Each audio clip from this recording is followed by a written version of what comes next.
Hey, class of 2027. This is Miss Bauman coming to you with some registration information. I'm going to make this quick because you've been doing this for a long time, and so many of you have your plans kind of set already for 12th grade. So bear with me while I kind of rock through this information here that you need in order to finish your registration for your last year of high school. All right, so it is Friday the 23rd, and you've been given your registration information. You're going to get a worksheet and then course information, and I'm going to give you some updates on what's offered to you for next year here in this presentation. If you have questions about what's going to be taught in future classes or whether or not it's a good fit for you, I highly recommend that you, number one, talk to teachers, but number two, take a look at the curriculum guide that is in the academic section of our website. We have it linked on this presentation, but it'll be all over the place. You have until the 30th to make those course selections.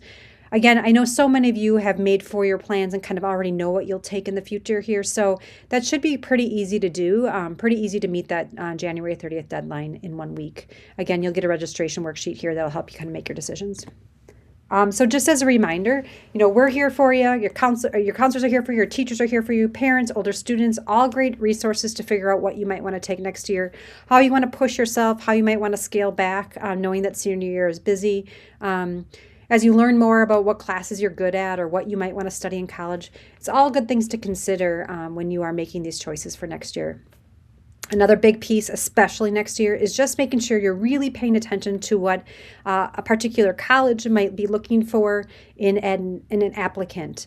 So they might have recommendations and they might have requirements. A really good example of that is that we require no foreign language, no world languages to get out of here, high school.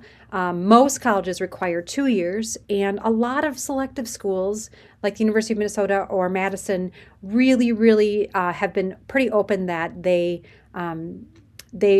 really want to consider kids who have taken 3 or more years of a language. So just keep that in mind, do your research, ask around to make sure that you're meeting all those requirements, math, science, things like that, that will keep you available and open to take classes you want to, or to go to the colleges that you want to go to down the road. Again, the registration manual is another great resource. It's available to you on our website. So just as a reminder, in order to get out of here, you are the last class that is not required to take personal finance, so that's not going to be on you, but 11th and 12th graders, that is something that they are required to do. So you have a pretty basic course requirement load here. You had 4 years of English, 3.5 of social, 3 years of math, 3 years of science that must include biology, physical science, biology, and chemistry or physics. You need to have taken Phy-Ed, health, speech, and then a year of visual or performing arts. The statistics and the art can be the tricky ones. People aren't keeping track of that. So just make sure that you've taken 2 semesters or 1 full year of a visual or performing arts. And then make sure that you've taken statistics or a math class that included statistics before you graduate. If you have questions, you can always reach out to us. For next year, the required classes that you have remain English and social studies. So English 12, AP Lit, or AP Seminar are your options for senior year English.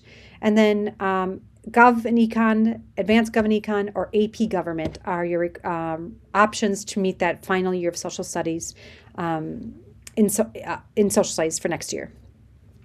Just again, keep in mind, you need to have taken math with statistics in order to graduate from here. Science must include biology and chemistry or physics, fine arts, and then the foreign language requirement that some colleges or post-secondary institutions might have. You're going to need to have a minimum of 6 credit earning classes each semester in order to meet the requirements that we have for full-time students for graduation. This is the exciting part. We have a lot of new classes available to students next year. So under the medical careers category, we have nurse's assistant, emergency medical responder, and emergency medical technician. As a senior, all of these classes are available to you, and I really like the part there where it says no prerequisite, no prerequisite, no prerequisite, because you don't need to know anything or have taken anything to jump in these classes and explore one of these areas. So some of you might be thinking, yeah, I want to go pre-med, I should have this. And some of you are thinking, I don't know if I want to explore medicine, but this is a great way to find out. Or some of you are thinking, you know what, if I became a nurse's assistant, I wouldn't need to go on to college and I can go straight to work.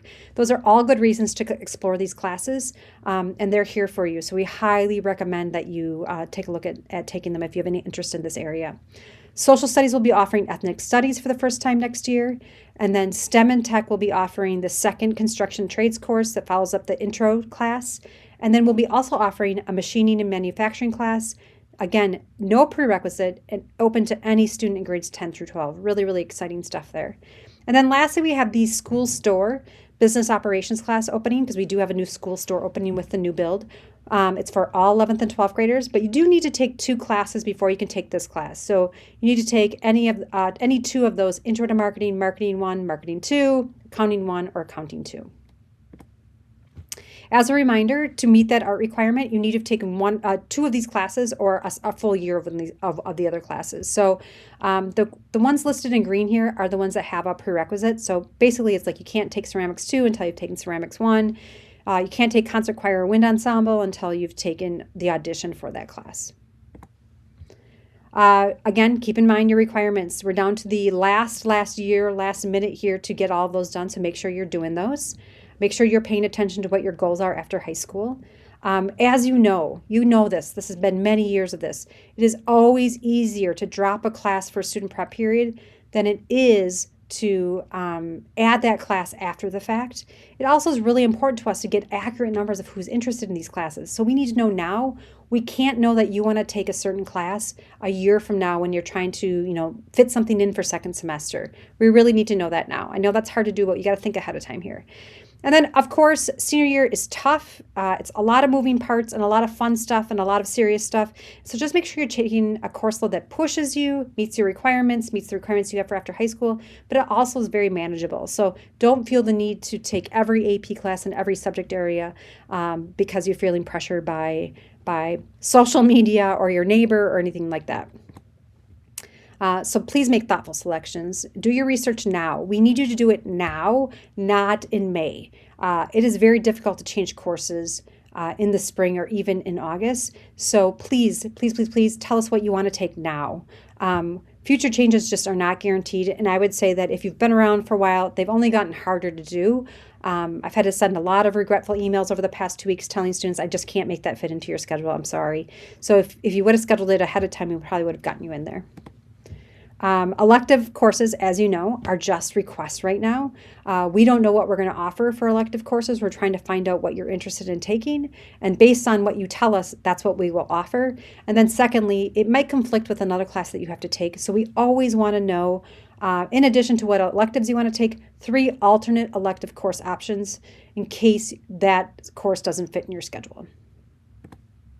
Lastly, here are the final reminders. Again, registration windows open now. You should have no issue getting it done by the 30th.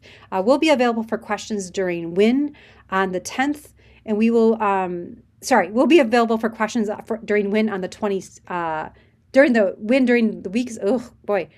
weeks of the 26th. And we will be available at lunch during that time for quick drop-in questions. Great way to get kind of those questions taken care of. You do need to select your courses through your Skyward account. Nothing's changed about this. You still got to do that. You're going to choose those 14 classes and 3 alternates, and please do it through your Skyward account. It will not work through your parents. Again, we'll be available during WIN and lunches this week so that we can help you with some quick drop-in questions. Sometimes it's really tough to make an appointment with us during this time of year, and so we'll be available for face-to-face quick questions if you have them. A lot of you will have questions about PSEO and how this fits into your schedule. We want you to choose a schedule as though PSEO is not an option right now. And then we can always take you out of classes based on your PSEO schedule down the road. So please, select a full class, and then we'll make changes for PSEO down the road. But if you want to learn more information about PSEO, please plan on attending our WIN information session on February 10th, and then the parent night on February 19th. We will not have PSEO information until that time. And so asking that now just is not going to be a fruitful conversation because we don't get the information from the colleges until February. So please just keep in mind that you should attend the February 10th session and or the February 19th session to get that information, and that will get you rolling on the PSEO track, and that will be well after you've registered here for your classes next year. Then the same goes for the Hennepin Tech program. It's called the 287 Career in Tech program. It's casually known as HTC around here. That information has been shared out with students so that you can start the enrollment process for that or the application process for that, but you should still plan on taking a full load here at the high school, and then we will take you out of certain classes once you've been admitted to that program. So just keep that in mind, that both can be kind of working alongside each other, and then we'll adjust down the road. Again, much easier to drop classes than add them down the road. If you have any questions, your counselors are available to help, your teachers are available to help. Let us know, and happy registration week.